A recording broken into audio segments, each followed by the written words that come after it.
one simple way to focus on you in order to manifest your desires. Are you ready for it?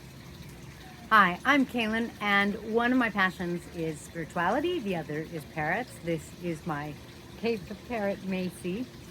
And today I wanted to talk to you about a really wonderful way to manifest. Now, I wrote a book called Be You, Be Authentic, Be Unlimited. And the idea is that you are very powerful, that in your authenticity, and when you are authentic, you're connected to something higher within yourself, your source energy, and it's going to make you unlimited in your ability to manifest. Now, how do we do that? Well, one thing that we want to keep in mind and that we want to use in our manifesting process is the fact that the universe manifests who we are, not what we say we want. A lot of people make the mistake of getting focused on what they want and kind of focusing on sort of like that bullseye, but like they see the bullseye, they want the bullseye, they want the bullseye, and all of their focus is there. But the problem is they're not focusing at all on who they are. They're not focusing on what they are, and the universe manifests what you are.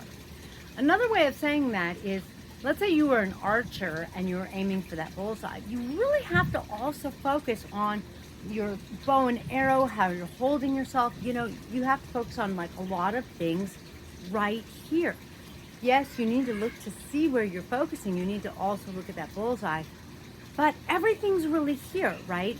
I mean, 99% of it is how you hold yourself, what shape your bow and arrow are in, what angle I'm sure your arm is at, you know, things like that. Because that's going to set the speed and the direction of the arrow once you launch it. And that's going to determine where it really hits, how well you do, that kind of thing. So what you are, who you are, is really most of where you really want to focus. What does that mean? How do we get that to work for us? Let's look at an example. One of the things that I've been talking with one of my clients about quite a bit is the fact that you don't want to do what we call external monitoring. When you external monitor, you're putting something together because you're focused on all the results. Let's say I was external monitoring on having a parrot. Maybe I would want people to think I was cool. Maybe I would want, I don't know, what would it be, Macy? Maybe I would want somehow or another for my parrot to make me rich and famous. Something like that.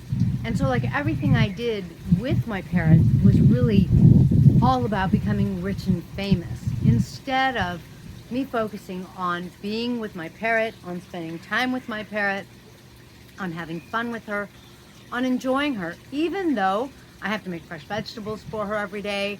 I have to clean her cage every day. So there's something to be said about like the process of just having a parrot.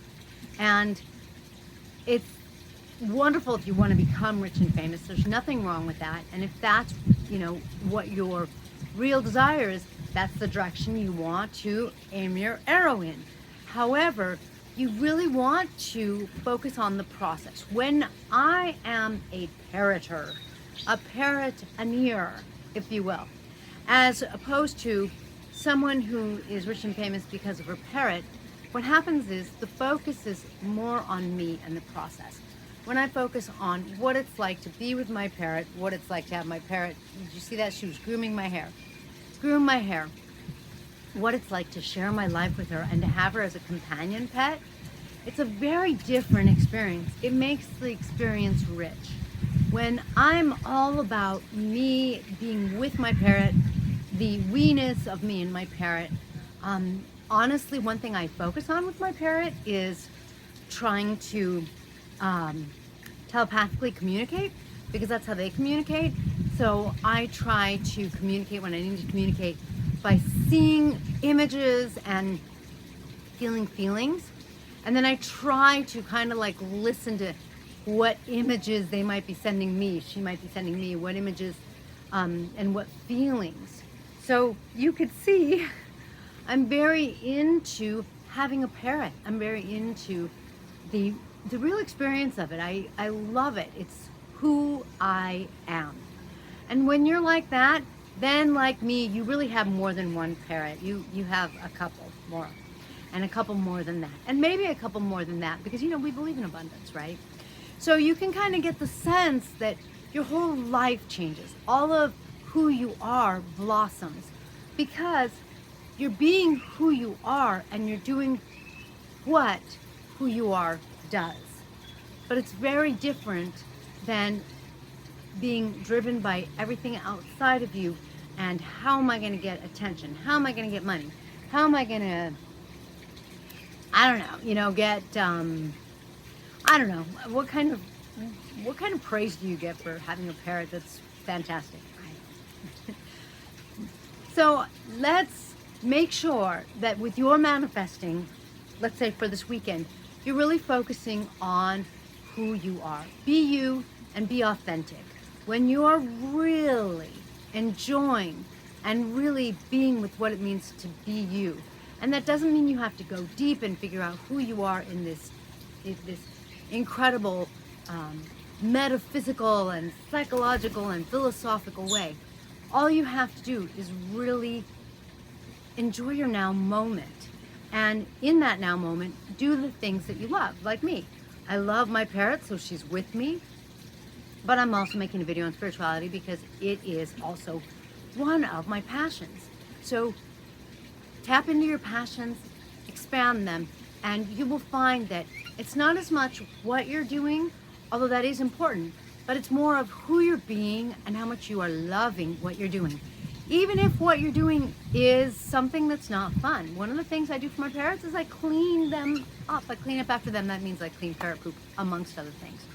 But I don't hate it because it's a part of the experience and it's a part of taking care of them.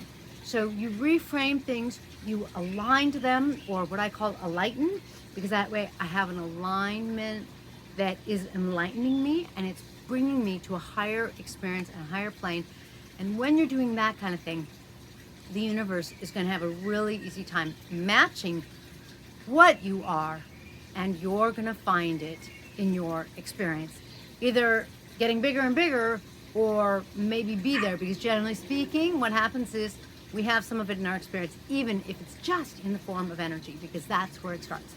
Be sure to catch me on the next video, and we'll talk about how your manifestation is already here in energy. You need to think of it that way, and that's going to shift everything. You work with that energy, and you're going to manifest more easily. So, catch me next time on how to soup up your energy. Until next time.